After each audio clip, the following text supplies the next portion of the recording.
International Archives Day here at the Great American Songbook Foundation. We're so thrilled to have so many of you here this morning, and hi to everybody watching online.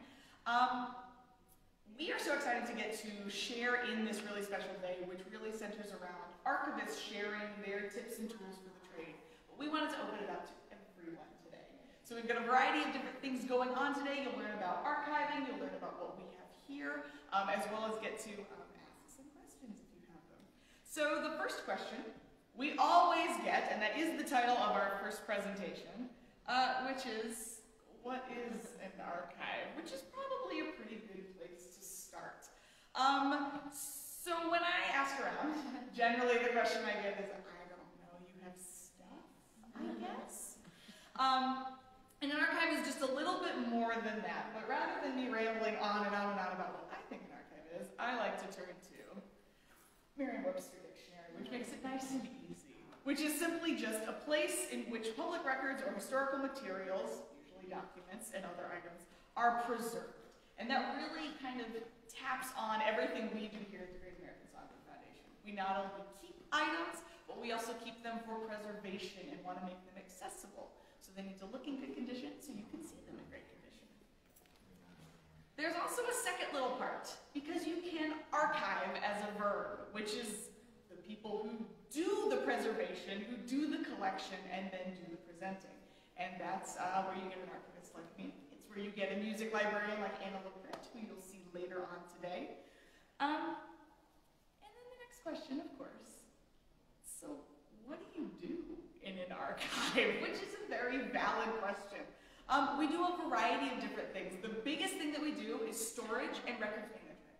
So we take donations in, we assess them, we create inventories for them, and then we store them safely. So that generally means they're going to be in areas that are temperature controlled, they're out of direct sunlight, we keep the humidity nice and low so nothing happens to them. Mold, bugs, all that are not our friends.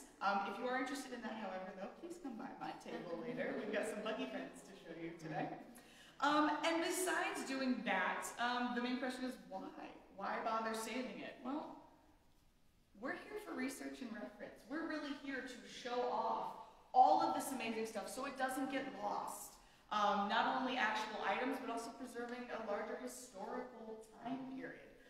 For us, that's that 1920s to the 1960s sweet spot of American music, which really formed the Great American Songbook and really transformed music and how we listen to it today. We also save things that are a little damaged.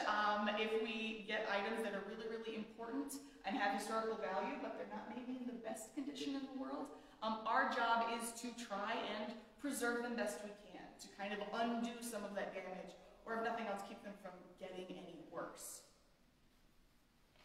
And then we get to do fun things like this, which is digital curation and promotion. We get to create all those fun social media posts.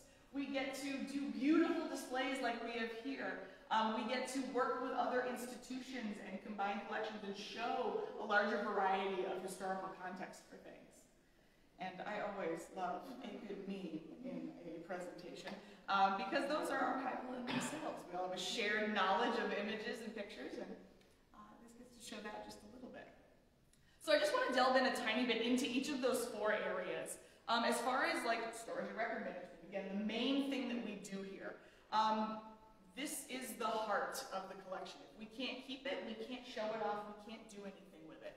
So you'll see a variety of different items that we use to professionally store everything from archivally safe boxes, these big page boxes. They're acid-free, which means they don't off-gas, so things won't come apart, to different types of acid-free folders. We have to refolder everything out of boxes usually that they're donated in so they don't decay or get any worse. You can see even more of that over at my table today, and for those of you at home, you'll have to come visit and you can see it all as well. And usually when we get items, they look like this, and I will mention our founder here, Michael Feinstein, who has just given a very large donation of a variety of different items. They come in all sorts of different boxes, sizes. Some of them are archival, most of them aren't. Some of them have labels, some of the labels are wrong. So our job is to figure out where everything is and then put it in a way that we can find it and keep it all safe. We have a variety of different researchers that use us, everyone from general public with questions about what is the Great American Songbook, to researchers, to here we've actually got a researcher of ours, Dominic Brimfield McHugh, who's written about the Music Man and a variety of other topics. He used our collection, Meredith Wilson, to write a bunch of his books, but he was also working with Iowa PBS. So you'll have to keep your eyes peeled, where we will be featured in one of their upcoming episodes, focusing just around Meredith Wilson himself. And so we do research requests. We help people discover and fact check for a variety of different media types. And then we also save things. And some of these items you'll actually see here today. So we have an amazing Gus Kahn napkin where he wrote some lyrics on them, actually on display here today. But you'll notice that's one of the only things today you'll see here in plastic. This is a specialty plastic that makes the paper underneath it stop flaking out so it doesn't get any more damage. We also have Fred Astaire shoes on display here. You'll see them in a case. The case is so nobody wanders off with the shoes, great. But it's also to keep them safe so nothing squishes them, nothing crushes them, they don't fall. And we know exactly where they are in that size and space. We also create specialty boxes and folders for our items.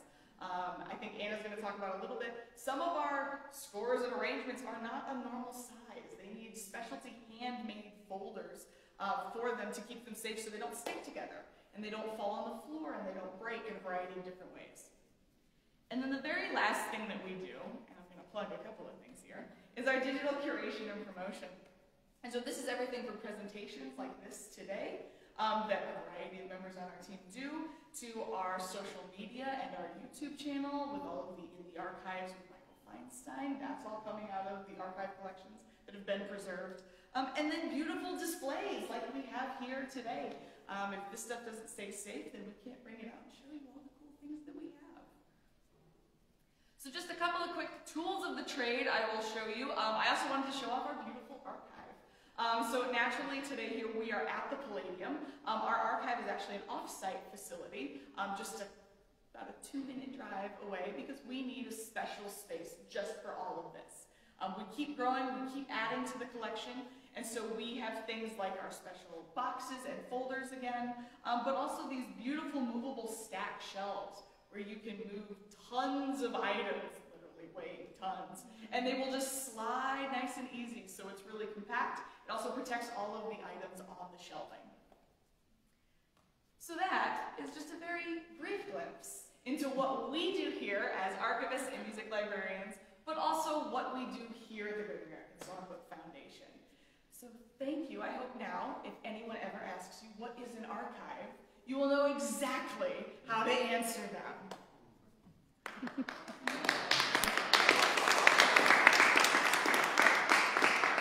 Where is this physically? Physically, we are, like I said, we are actually over on like Gradle Drive. Just over here, we're in the back of the business park. And that's because they have a larger storage facility. In the back, it's almost like this huge garage we've converted to make more archival. How far away is it? About 2 minutes driving. I could walk in about 6 if I'm in a rush. Which is really convenient because then we can bring everything over here and we don't have to worry so much about weather. We did yesterday a little bit, but we don't have to worry about weather as much, and then we can get it all back, safely stored relatively quickly. Who has access to the material in the archive? Sure. So the initial answer is those of us that work there. Oh. Our archive is a little bit interesting in that it is kind of open to the public, but it's also not right now. I'd say the easiest thing is it's open by appointment. So contacting, I'm interested in seeing something, or I want to talk about something that you might have in your archive. That's the easiest way to get in and see it. It's not quite a museum collection yet, where you can just walk right in and see everything, and that's partially to keep the items safe, but also we don't have the space yet to display everything. That's kind of a future goal, eventually that this stuff will get to be out and just readily available for anyone. But we're happy to take those appointments and tours if anyone is interested in seeing the space itself. Absolutely. All right, fabulous. Thank you guys so much. Thank you.